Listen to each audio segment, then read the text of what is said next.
देखिए तो आवाज आ रहे हैं ना। हेलो। हाँ, एविडेंस चलेगा।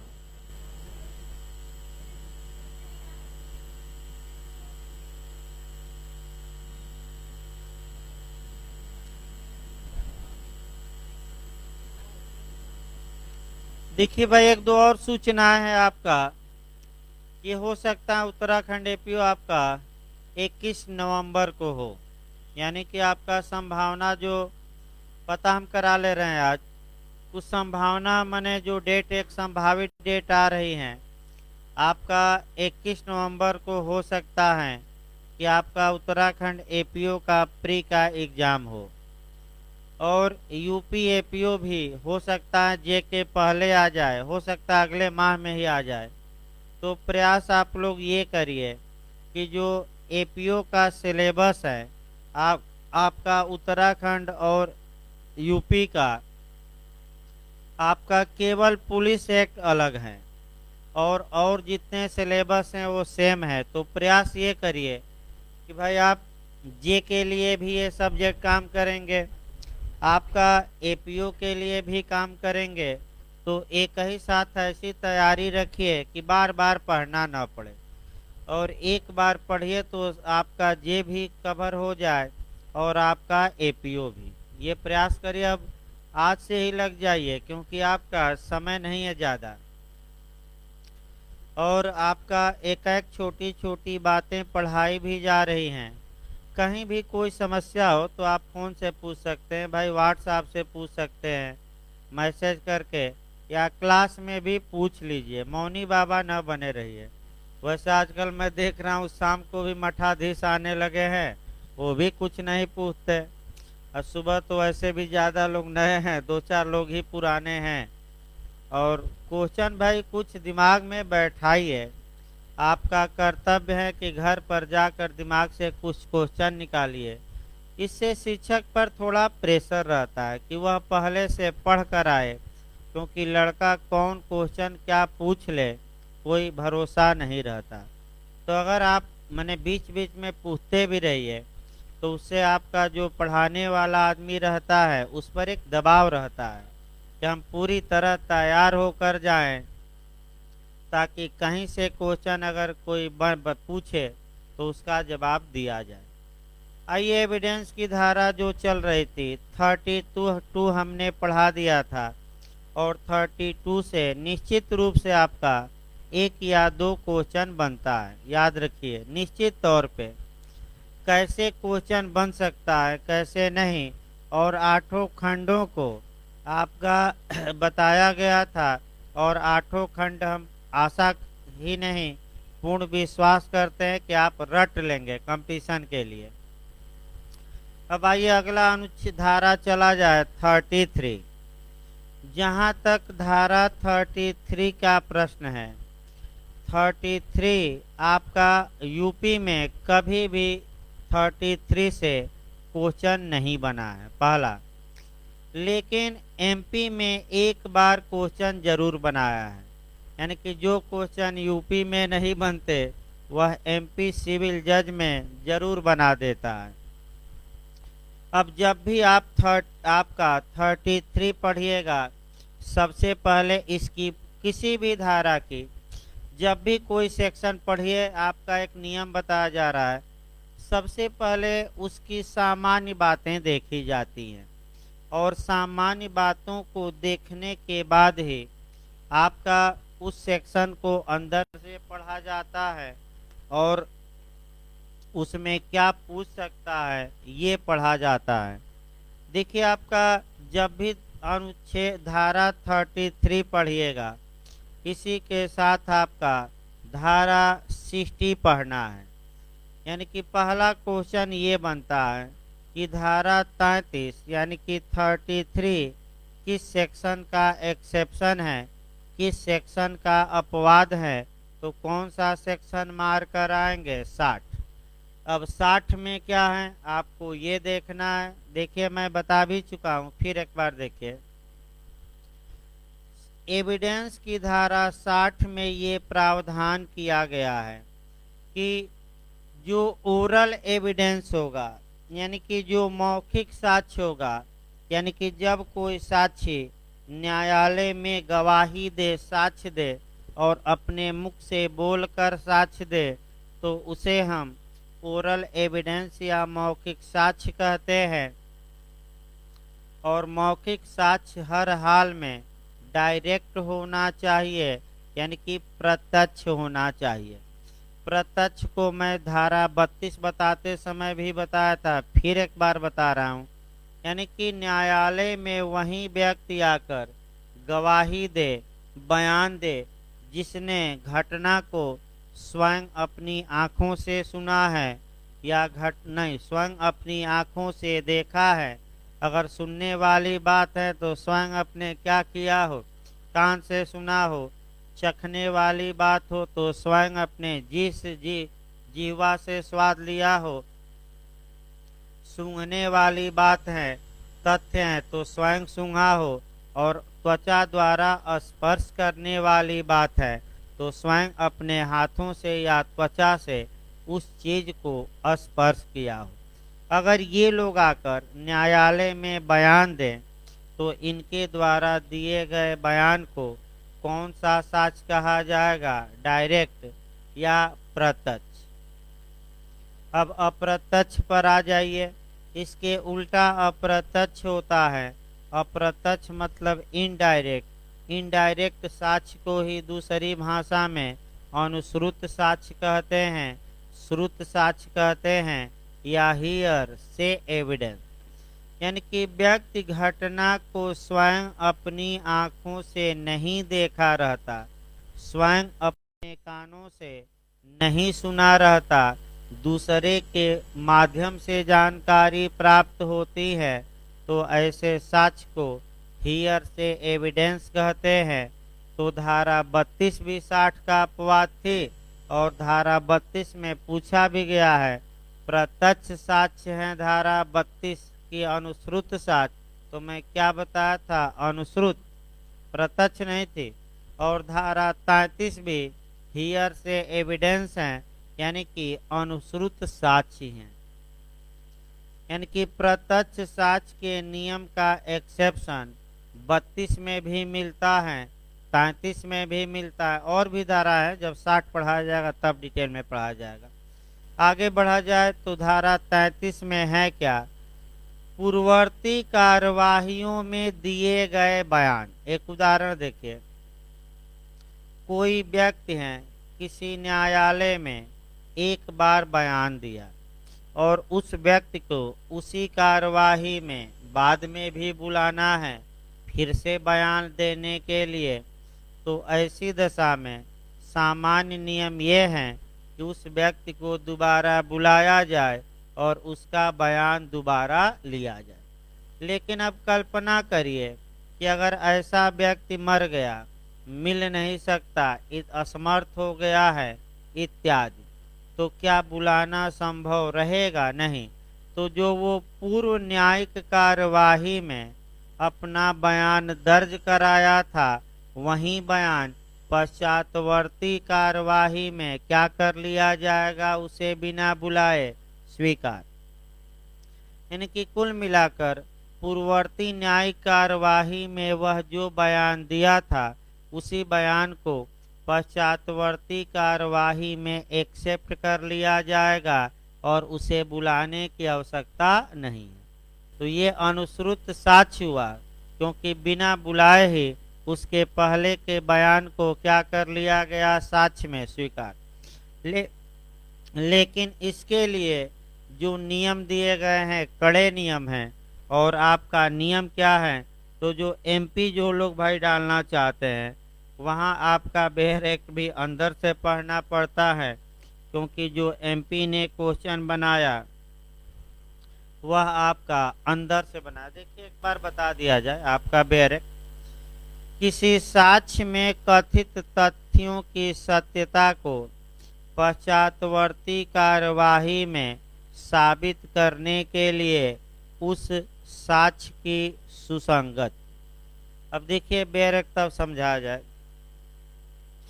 वह साक्ष्य जो किसी साक्षी ने किसी न्यायिक कार्यवाही में या विधि द्वारा उसे लेने के लिए प्राधिकृत किसी व्यक्ति के समक्ष दिया है, उन तथ्यों की सत्यता को जो साक्ष्य में कथित है, किसी पश्चातवर्ती न्यायिक कार्यवाही में या उसी न्यायिक कार्यवाही के आगामी प्रक्रम में साबित करने के प्रयोजन के लिए तब सुसंगत है जब वह साक्षी मर गया हो या मिल नहीं सकता या अब असमर्थ हो गया हो या विपक्षी द्वारा उसे बहुत दूर भेज दिया गया हो या अगर उसे बुलाया जाए तो बहुत न्यायालय की राय में बहुत समय भी बर्बाद होगा और बहुत पैसा भी लगेगा। तो ऐसी दशा में उसे बुलाया न जाए और वह पहले जो कार्यवाही थी उसमें जो बयान दिया था उसी बयान को साक्ष्य में क्या कर लिया जाए, स्वीकार। मान लीजिए कोई गवाह है, एक बार गवाही दिया, पुनः उसे बुलाना है और पुनः बुलाने के समय वो मर गया था या आपका असमर्थ हो गया या मिल ही नहीं सकता या विपक्षी जो था उसको भेज दिया, कहीं छुपा दिया या बाहर भेज दिया या विदेश चला गया और बुलाने में क्या लगेगा, बहुत ज़्यादा खर्चा, और पुनः गवाही उसकी करानी है। तो सेक्शन 33 इतना बताता है कि बुलाने की आवश्यकता नहीं है। उसने जो उस कार्यवाही में पुराने बयान दिए हैं उन बयानों को ही साक्ष्य में क्या कर लिया जाएगा, स्वीकार। लेकिन इसके लिए कुछ प्रतिबंध हैं और एमपी में जो पूछा, ये जो प्रोविजो लास्ट में लिखा है इसी से एमपीजे में एक बार क्वेश्चन बना। देखिए, परंतु यह तब जबकि वह कार्यवाही उन्हीं पक्षकारों या उनके हित प्रतिनिधियों के बीच हो, यानी कि चाहे वही कार्यवाही या दूसरी कार्यवाही हो तो थर्ड पर्सन उसमें न हो, यानी कि पक्षकार सेम हो या पक्षकार के उत्तराधिकारी हो। दूसरी कार्यवाही में अगर थर्ड पार्टी है तो सेक्शन 33 लागू नहीं होगा। प्रथम कार्यवाही में प्रतिपक्षी को प्रतिपरीक्षा का अधिकार था, यानी कि प्रथम कार्यवाही में विपक्षी को प्रतिपरीक्षा का अधिकार था और अवसर भी था, किया या न किया, यानी कि मुख्य परीक्षा देकर गवाह भाग गया, अब प्रतिपरीक्षा के लिए आया ही नहीं, तब भी धारा 33 लागू नहीं होगी, क्योंकि बिना प्रतिपरीक्षा के सामान्यतः मुख्य परीक्षा का कोई मतलब नहीं होता। तो आगे बताया जाएगा, बहुत डिटेल में चल जाएगा यहाँ, क्योंकि क्वेश्चन बनते नहीं है तो शॉर्टकट में हल्का सा पढ़ा कर निपटाया जाए।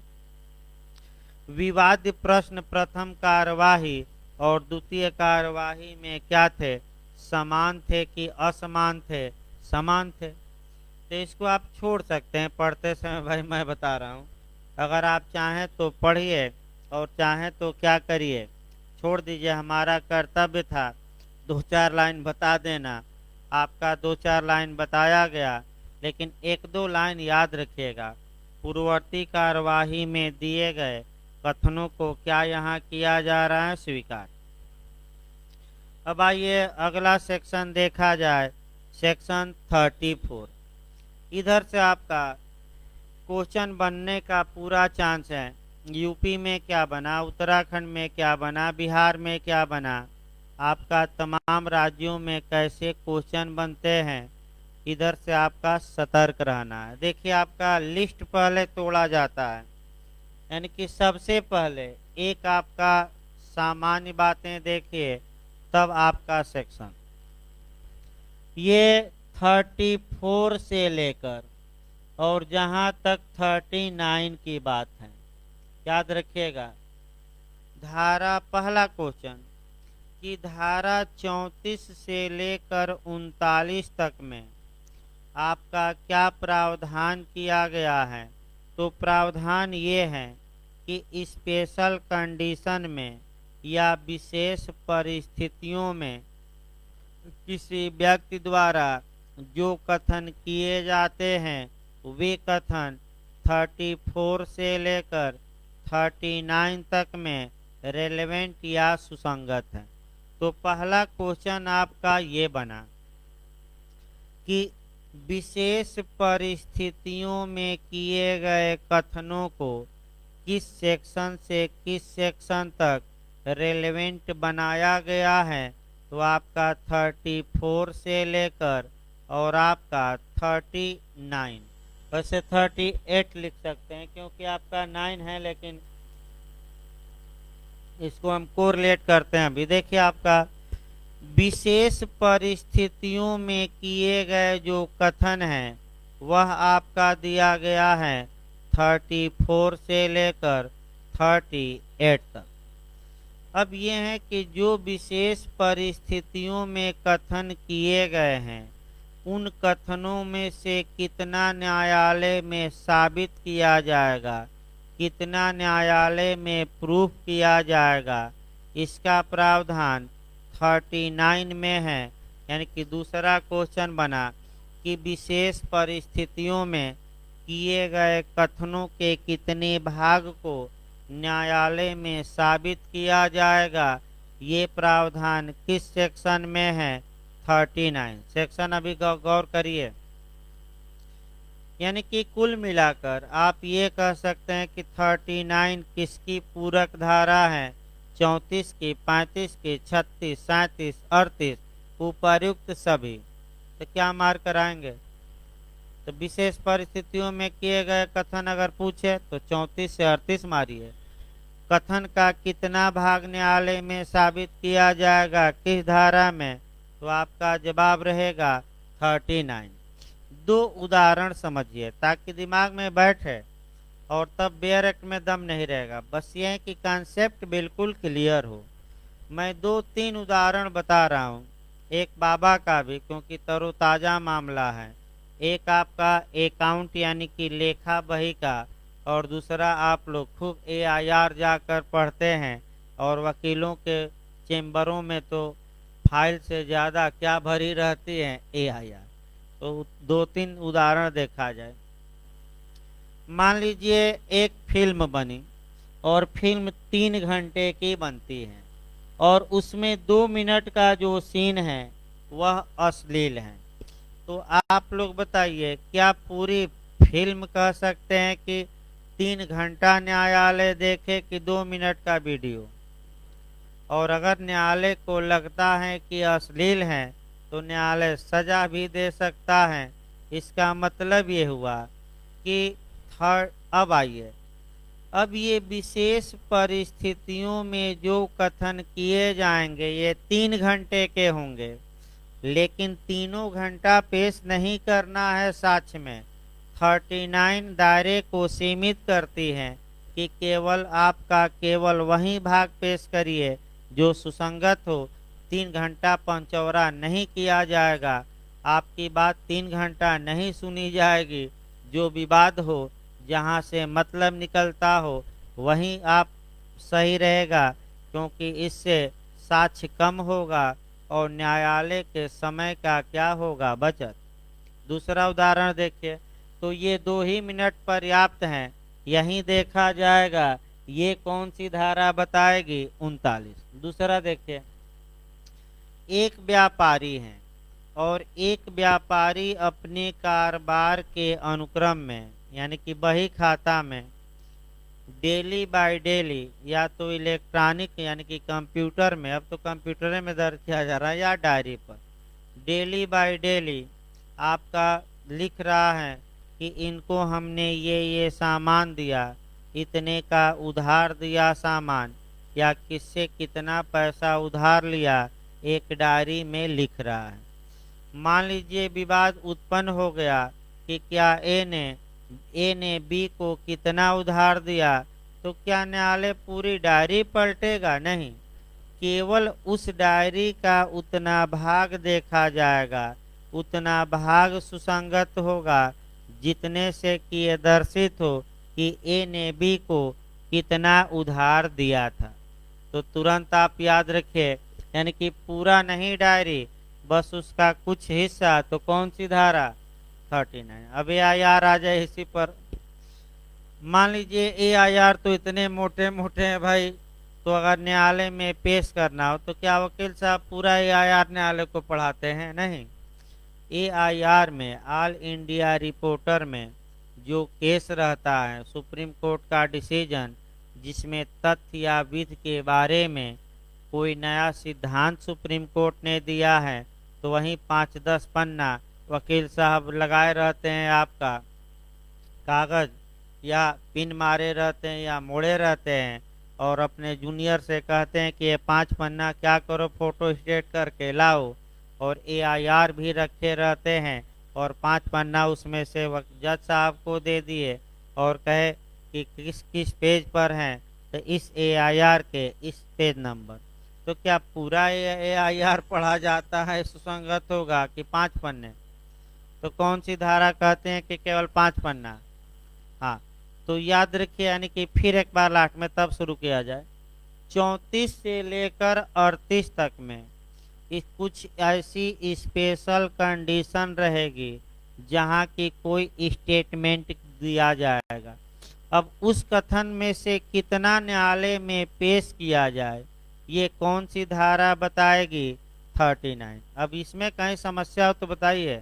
अब उत्तराखंड का मॉडल देखिए कैसे बना है यूपी का। अब आपका 39 पर पहले हम सामान्य बातें निपटा लें, तब आगे बढ़ा जाए।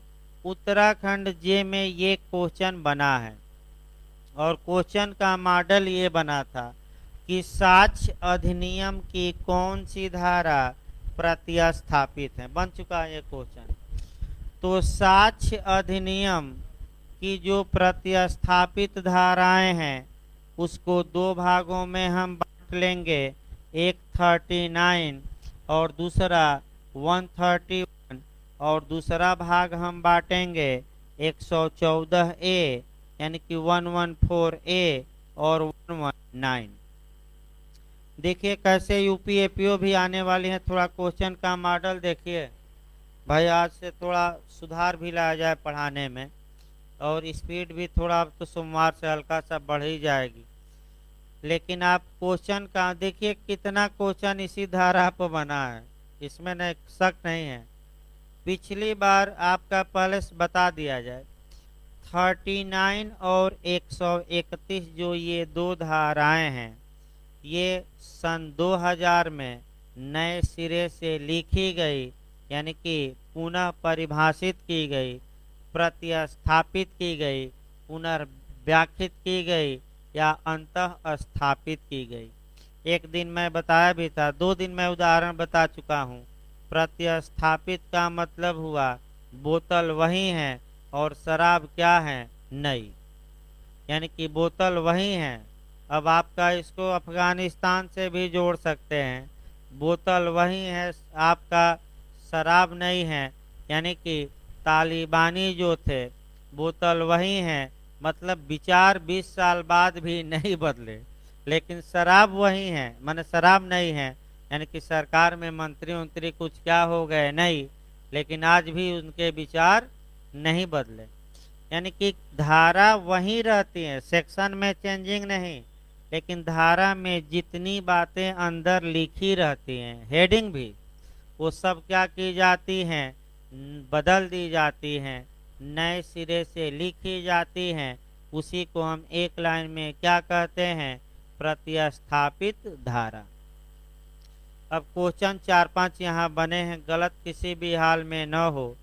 अब उत्तराखंड भी बना है कि कौन सी धारा प्रतिस्थापित है, दे दिया 38, 39, 40, 41। तो कौन सी इसमें मारेंगे? 39। ग्रुप वाइज दे सकता है, तो चारों याद करके जाना है। लेकिन आजकल मॉडल थोड़ा भिन्न बन रहा है, उसको समझा दिया जाए। 39 और 131 ये सन 2000 में प्रतिस्थापित की गई। किस सन में?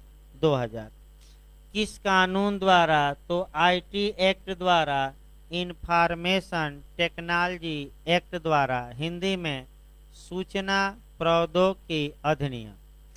सूचना प्रौद्योगिकी अधिनियम जो बना है, मुख्य रूप से जो साइबर क्राइम होते हैं, यानी कि जो इलेक्ट्रॉनिक माध्यमों का प्रयोग करके अपराध हो रहे हैं, उसको सजा देने के लिए बनाया गया है।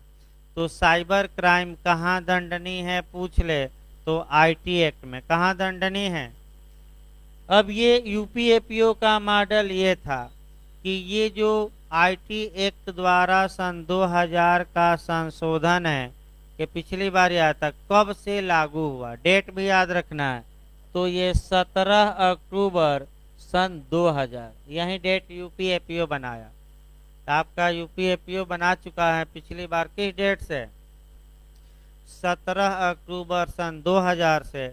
अब एक नया क्वेश्चन इजाद करिए, मिनी एविडेंस किस संशोधन को कहा जाता है, या मिनी एविडेंस जो है संक्षिप्त आपका एविडेंस। तो ये जो सन 2000 का संशोधन हुआ, चूंकि ये सबसे व्यापक संशोधन था, अतः इसे मिनी एविडेंस भी कहा जाता है। ऐसा क्वेश्चन भी आ सकता है क्योंकि बिहार एपीओ ने भी ऐसा क्वेश्चन बनाया कि मिनी संविधान किसे कहा जाता है, किस संविधान संशोधन को, तो 42वें संविधान संशोधन, मिनी संविधान। अगला ये आपका देखा जाए, जो दूसरा आपका प्रतिस्थापित धाराएं हैं वह है आपका 114A और 119। अब देखिए आपका कैसे इसमें क्वेश्चन बना है। आपका धारा 119 से पिछली बार मैं बता दूं यूपीजे में 2 क्वेश्चन आया है। दोनों क्वेश्चन का पहले मॉडल बता दिया जाए। डम्ब विटनेस या मूक साक्षी किस धारा में है। मूक मतलब कि जो बोल नहीं सकता, यानी कि मौनी बाबा, तो किस धारा में है, 119। लेकिन अब मूक साक्षी शब्द को हटा दिया गया हेडिंग से, और अब हेडिंग जो आप देखेंगे, जो साक्षी बोलने में क्या हो, असमर्थ, लिखा गया, बदला गया हेडिंग।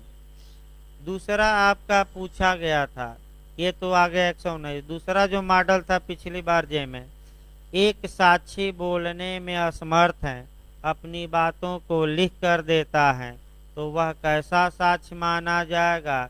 मोरल की लिखित माने मौखिक की लिखित की साक्ष्य माना ही नहीं जाएगा, तो लिखित न मार दीजिएगा, कैसा साक्ष्य, मौखिक। ये 2 क्वेश्चन यूपीजे में। फिर आइए अगला भाई देखा जाए। आपका अगला जो क्वेश्चन है कि ये धाराएं कब प्रतिस्थापित हुई, तो सन 2013 में हुई। किस समिति की सिफारिश पर, तो जस्टिस JS वर्मा समिति की सिफारिश पर। और अगला क्वेश्चन जो यूपी और उत्तराखंड दोनों में आ चुका है, पिछली बार भी उत्तराखंड में आया था जे में, कि 2013 का संशोधन कब से लागू हुआ, डेट याद रखना है। तो वह संशोधन 3 फरवरी 2013, यानी कि कितना, 3 फरवरी 2013। देखिए अब आपका इतना याद रहेगा तब जाकर हर एक जगह से आप क्वेश्चन पकड़ेंगे। आगे बढ़ा जाए, अब सेक्शन 34 शुरू किया जाए। आपका जो कंसेप्ट था बन गया, तो अब उतना दिक्कत नहीं आएगी। आइए आपका 34 पर केस भी याद रखिए, जैन हवाला कांड पूछा जाता है इत्यादि। देखिए आपका शुरू किया जाए भाई 34। जब भी आप धारा 34 पढ़िए, तो पहले तो कौन कौन सी धारा ऐड करना है उसको जानना रहता है। ध्यान से देखिए, सबसे पहले आप धारा 16 पढ़ेंगे। देखिए कौन कौन सी धारा है। 16 के बाद आपका जो पढ़ना है वह 21 भी पढ़ना है, और 21 का क्लाज 3 पढ़ना है। 21 के बाद आपका 32 भी इसमें कोरिलेट होगा, और 32 का देखिए तो कारबार के अनुक्रम में 2 है ना, 32 का क्लास 2 पढ़ना पड़ेगा। फिर आपका जब भी 34 पढ़िए तो आपका धारा 114 का, ये झारखंड में पूछा गया था, दृष्टांत नंबर इलस्ट्रेशन नंबर जी। एक बार देखिए भाई, थोड़ा उतना दिमाग तेज काम आज थोड़ा, देखिए शनिवार को भाई थोड़ा आपका मैंने उतना स्पीड में नहीं चल पाता जितना चाहिए, थोड़ा बहुत दिक्कत रहती है। देखिए एक बार तो 114 का सही है ना, दृष्टांत जी ही होना चाहिए। ये आपका जो नहीं नहीं, देखिए पत्र वाला कारोबार के अनुक्रम में एक बार, इसीलिए भाई देखिए नोट्स में भाई गलत है, उसको सुधार कर लीजिएगा जो लोग नोट्स लिए हैं। हाँ उसमें एफ दिया है, गलत हो गया उस। हाँ हाँ, देखिए भाई आपका आगे, अब इसको जी है, यानी कि इतना याद रखना है 34 पढ़ते समय। 34 पहले नहीं पढ़ना है, पहले ये जो बाहरी माने ये सब है प्रावधान, इसको घेरना है।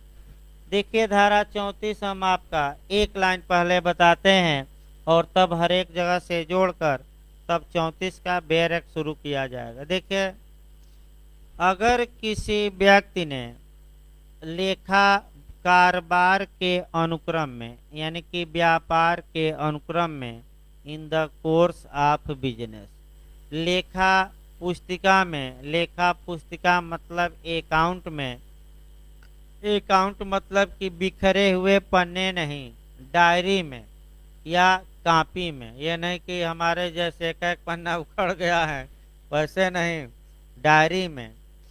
और आपका नियमित रूप से वह डायरी रखी गई है और उसमें कुछ बातें लिखा है, या इलेक्ट्रॉनिक रूप में वह लेखा अकाउंट रखा गया है यानी कि कंप्यूटर में। तो दूसरा क्वेश्चन बना कि धारा 34 में संशोधन हुआ है कि नहीं हुआ है, और जो आपका अकाउंट था उसमें इलेक्ट्रॉनिक अभिलेख यानी कि इलेक्ट्रॉनिक रिकॉर्ड को भी शामिल कर लिया गया है। तो कब संशोधन हुआ? सन 2000 में। किस कानून द्वारा? आईटी एक्ट द्वारा। कब से लागू हुआ? डेट अभी बताया गया 17 अक्टूबर सन 2000। और मिनी एविडेंस भी हैं, रट कर अब जाइए, धीरे धीरे भाई रटिए, प्रयास करिए समझने के साथ कुछ रटिए, क्योंकि एग्जाम अब नज़दीक आते हैं तो हल्का सा दिमाग तेज करना पड़ता है पढ़ने के लिए भी।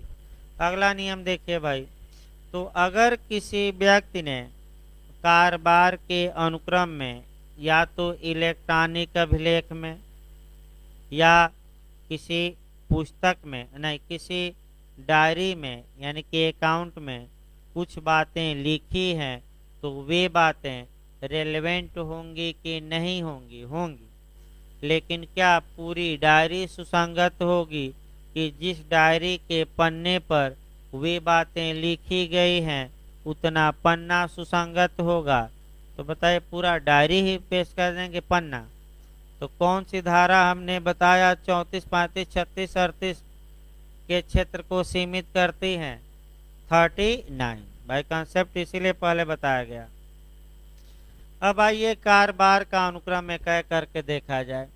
कारोबार का अनुक्रम, चाहे प्राइवेट कारोबार हो और चाहे सरकारी, दोनों कारोबारों का अनुक्रम आपका किस धारा में रेलेवेंट होता है? 16।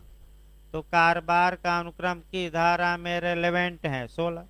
सरकारी की प्राइवेट की? दोनों। दोनों। चलिए, अगर कारोबार के अनुक्रम में पुस्तक या किताब या कंप्यूटर में कुछ लिखा और लिख तो दिया, उसके बाद लिखने वाला व्यक्ति मर गया या लिखने वाला व्यक्ति अब मिल ही नहीं सकता या साक्ष्य देने में अब असमर्थ हो गया है या न्यायालय की राय में बहुत दूर चला गया है और बुलाने में बहुत ज़्यादा समय भी बर्बाद होगा और आपका खर्चा भी, तो उसे बुलाने की आवश्यकता नहीं है और उसने जो डायरी पर लिखा है उस डायरी की लिखी हुई बातें साक्ष्य में स्वीकार कर ली जाएंगी। तो ये कारोबार के अनुक्रम में मर गया इत्यादि तो साक्ष्य में सुसंगत होगा किस धारा में? 32 के किस में? 2 में। अब आइए 114 का दृष्टांत भी देखिए। अगर कोई कार्य कारोबार के अनुक्रम में किया गया है तो न्यायालय यह अनुमान लगा सकता है कि वह कार्य किया गया होगा, यानी कि लेकिन कब, जब दिखाइए कि ये कारोबार के अनुक्रम में किया जाता था। जैसे कि एक पत्र भेजा गया और स्पीड पोस्ट से भेजा गया या रजिस्टर्ड डाक से पत्र वापस नहीं आया 1 महीने तक, तो कारोबार का अनुक्रम ये कहता है कि ये उपधारणा की जाएगी, माना जाएगा कि लेटर क्या हो गया होगा। अब एक कल्पना करिए, अब तो भाई ऑनलाइन भरा जा रहा है। मान लीजिए आपने उत्तर प्रदेश लोक सेवा आयोग को कोई पत्र भेजा और वह पत्र आपके पास वापस नहीं आया 1 माह के अंदर, तो क्या मानेगा न्यायालय कि नहीं कि पत्र पहुंच गया होगा? मानेगा। अब आयोग के वकील कहेंगे कि हमारे यहाँ आया ही नहीं, तो तुरंत आप अटैक करेंगे कि हजूर आप अनुमान लगाइए 114 के दृष्टांत बी में कि पत्र भेजा गया और हमारे पास वापस रिटर्न लौटा नहीं, यानी कि आयोग को क्या हुआ होगा? पहुंच गया होगा।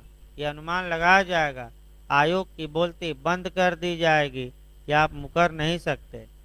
अगला देखिए, अगर आपका तीसरा खंड देखिए आपका, तब यहाँ से जोड़ा जाता है 34 को, 21 का क्लास 3। अगर 21 पहले देखिए, अगर कोई व्यक्ति स्वीकृति किया है तो वह उस स्वीकृति को सामान्यतः अपने पक्ष में साक्ष्य के रूप में प्रस्तुत नहीं कर सकता, लेकिन उसके विरोध में उसे प्रस्तुत किया जा सकता है। लेकिन 21 में 3 कंडीशन है जहां की एडमिशन करने वाला व्यक्ति अपने फेवर में उसका प्रयोग कर सकता है, और वह 3 कंडीशन में तीसरी जो कंडीशन है, माने 21 का कौन सा क्लास 3, ये कहता है कि अगर कोई व्यक्ति स्वीकृति के रूप में आपका अपने कथन को पेश न करे और एविडेंस की किसी अन्य धारा में उसे पेश करे, माने एडमिशन के रूप में वह पेश ही न करे, बल्कि किसी अन्य सेक्शन में वह क्या करे, अपनी बातों को सेट करे। तो एक सेक्शन आपका उदाहरण है 34 में वह अपनी बात स्वीकृति के रूप में नहीं, किस रूप में पेश कर सकता है? लेखा बही की प्रविष्टि, यानी कि जो डाक डायरी में हमने लिखा है, ये भले स्वीकृति हो, हम 21 में नहीं लाते, इसे हम कहाँ लाते हैं? 34 में। और डायरी में लिखी गई बातों के तहत हमारे इस डायरी की बातों को क्या किया जाए? स्वीकार। इसके बाद आपका 2-3 उदाहरण देखना है भाई, क्योंकि उदाहरण भी काफी महत्वपूर्ण है। एक जैन हवाला डायरी कांड, और दूसरा आपका मोदी जी पर, और तीसरा एविडेंशियल वैल्यू पूछा जाता है। तो एविडेंशियल वैल्यू अभी देखिए बेरक शुरू नहीं हुआ, अभी जो सामान्य बातें हैं, कोरिलेशन है, वो बताया जा रहा है। बेरक मैंने सोमवार से बताया जाएगा, क्योंकि आज आपका सामान्य बातें 2-4 मिनट देखिए, तब पुलिस चेक लिखवाना भी है, आज समाप्त किया जाए। देखिए आपका 2-4 मिनट और देखिए।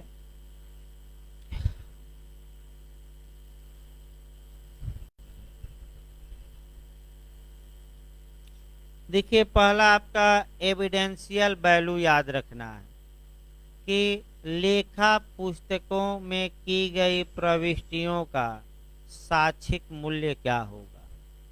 तो अगर आपका पहली वरीयता बेयर एक्ट को देनी है, बेयर एक्ट ये बताता है कि लेखा पुस्तकों की प्रविष्टियां सुसंगत होगी, किंतु अकेले ही किसी व्यक्ति को दायित्व से भारित करने के लिए पर्याप्त नहीं होगी। इसका मतलब ये हुआ कि जो डायरी में लिखी गई बातें हैं वो न्यायालय में साक्ष्य के रूप में प्रस्तुत होंगी, लेकिन केवल डायरी में लिखी गई बातों के आधार पर किसी को सजा नहीं दी जा सकती, किसी को दोषी नहीं ठहराया जा सकता। डायरी में लिखी हुई बातों को सपोर्ट करने के लिए कुछ न कुछ एविडेंस की आवश्यकता पड़ती है। यानी कि जैसे कहा जाता है एक बिहारी सब पे भारी, ये सिद्धांत 34 में लागू नहीं होगा। क्यों? क्योंकि आपका ये अकेले केवल डायरी पर लिख दिया जाए, इस आधार पर सजा नहीं दी जा सकती। और यही आपका तुरंत आपका क्वेश्चन बना लेना है। जैन हवाला डायरी देखिए बहुत प्रसिद्ध है। और 34 में हुआ क्या था कि एक जैन बंधु थे, वो हवाला का पैसा आता था विदेश से, और उसमें से नेताओं को कमीशन देते थे। हवाला जानते हैं कि नहीं? देखिए हवाला ही बता दिया जाए भाई क्या होता है।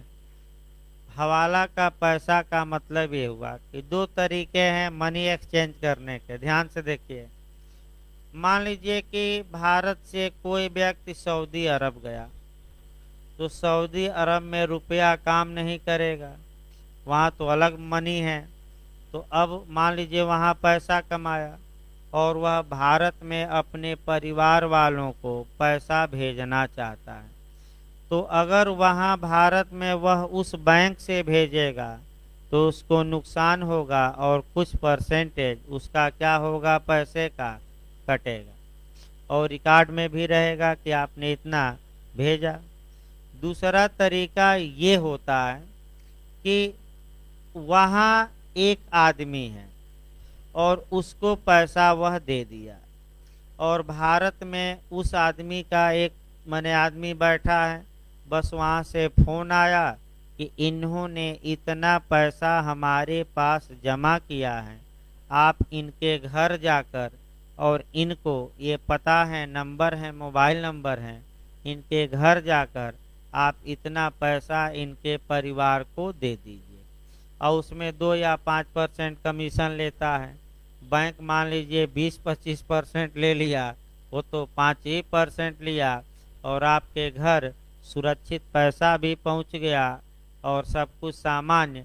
चूना लगा सरकारों का जो मिल जाता 20-25%, वो इसी को हवाला कहते हैं। बहुत रैकेट ये चलता है आज भी भाई। जितने लोग विदेश में हैं, ज़्यादा लोग आज भी हवाला के जरिए ही अपने पैसे को छुपाते हैं और भेजते हैं, इसमें कोई शक नहीं है। तो ये हवाला से पैसा आता था और जैन बंधु इसका कारोबार करते थे, और तत्पश्चात एक डायरी बनाए थे जिसमें कि तमाम लोगों का नाम लिखा था, शॉर्टकट में AK लिखा था। तो ALK, अब ALK तमाम लोगों का।